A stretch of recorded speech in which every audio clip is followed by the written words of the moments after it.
দর্শক, কিছুদিন ধরে আবারও ঊর্ধ্বমুখী ডলারের দর। খোলা বাজারে যা উঠেছে ১২৭ টাকা পর্যন্ত। এই মুহূর্তের সবশেষ অবস্থা জানাতে আমাদের সঙ্গে সরাসরি যুক্ত হচ্ছেন সহকর্মী মাসুম মিয়া। চলে যাচ্ছে তার কাছে। মাসুম, আজকে ডলারের বাজার পরিস্থিতি কেমন সেটাও একটু জানাবেন। আর একটা বিষয় আপনার কাছে জানতে চাই, বাংলাদেশ ব্যাংকের নতুন যে পদ্ধতি সেটার বাস্তবায়ন আসলে কত দূরে গিয়েছে?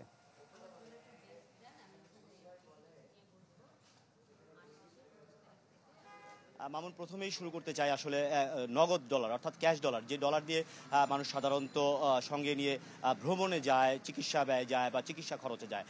আমি সকাল থেকেই বিভিন্ন মানি এক্সচেঞ্জ হাউস ঘুরেছি। এই মুহূর্তে আমি অবস্থান করছি দিলখুশায়, যেখানটাকে আসলে ডলার গলি বলে খ্যাত।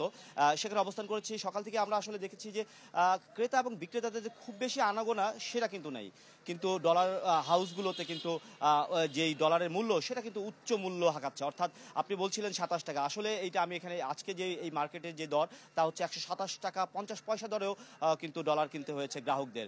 সব মিলিয়ে আমি ব্যাংকগুলোতে গিয়েছি, অর্থাৎ যে ব্যাংকগুলো যে ক্যাশ ডলার বিক্রি করে সেখানে গিয়েছি। সেখানে সরকারি যে ঘোষিত রেট সেটা ১২০ টাকা হলেও প্রকৃতপক্ষে তারা আসলে ডলার দিতে পারছে না ব্যাংকগুলো। বিশেষ করে যেই প্রয়োজনে, অর্থাৎ যদিও ভারতে গ্রাহক বা ভ্রমণ ইচ্ছুকদের একটু চাহিদা কমেছে, যেখানে আসলে মালয়েশিয়া অথবা অন্য থাইল্যান্ড অন্যান্য দেশে যাচ্ছে, তো ব্যাংকাররা যেটা চাচ্ছে যে ডলারের পরিবর্তে ওই সমস্ত দেশের কারেন্সি দেওয়ার, এবং আমরা দেখেছি বাধ্য হয়ে একরকম তারা সেগুলোই গ্রহণ করছে এবং আসলে তারা ডলার পাচ্ছে না।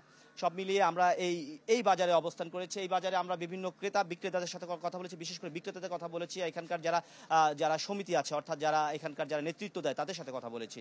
তারাও যেটা বলছে, আসলে সরকারের যে নিয়ম এবং নীতি রয়েছে তাদেরকে এই নিয়ম নীতিতেই অবৈধ পথে ঠেলে দেয়। বিশেষ করে সরকার ঘোষিত রেট হচ্ছে ১২১ টাকা, তারা আসলে ১২১ টাকা তো দূরের কথা, ১২৫ টাকায়ও তারা ক্রয় করতে পারে না ডলার। তারা যখন ১২৫ টাকার উপরে ক্রয় করতে হয় তাদের, তখন তো আসলে বাধ্য হয়েই তাদেরকে এই বাড়তি দরে বিক্রি করতে হয়। আমি কথা বলেছি বাংলাদেশ ব্যাংকের সাথে। বাংলাদেশ ব্যাংকের সাথে আমরা এই বিষয়টি স্পষ্ট করার চেষ্টা করেছি যে এই খোলা বাজারে, অর্থাৎ এই মানি এক্সচেঞ্জ হাউসগুলোতে এই ডলারের বাড়তি দরের কারণটা কি, এইটা বিষয় আসলে বাংলাদেশ ব্যাংকও একরকম চিন্তিত, এবং বাংলাদেশ ব্যাংকও বলছে যে তারা বিভিন্ন বিষয়গুলো তদারকি করছে এবং তথ্য সংগ্রহ করছে কেন হঠাৎ করে এই ডলারের দর বৃদ্ধি হয়েছে। তবে তারা একটি কথা বলেছে, যখন আসলে দেশের ব্যাংক খাতে যখন ডলারের সংকট হয়, যখন ব্যাংকের ডলারের বেশি প্রয়োজন হয়, তখন তার প্রভাব আসলে খোলা বাজারেও পড়ে। তার প্রভাবে আসলে মূলত খোলা বাজারে পড়েছে। তবে বাংলাদেশ ব্যাংক বলছে যে খুব শীঘ্রই হয়তো এই পরিস্থিতি উত্তরণ হবে, এবং এই পরিস্থিতি উত্তরণের জন্য যে সকল মেজার নেওয়া দরকার সেগুলো বাংলাদেশ ব্যাংক নিবে বলে আমাদেরকে আশ্বস্ত করেছে।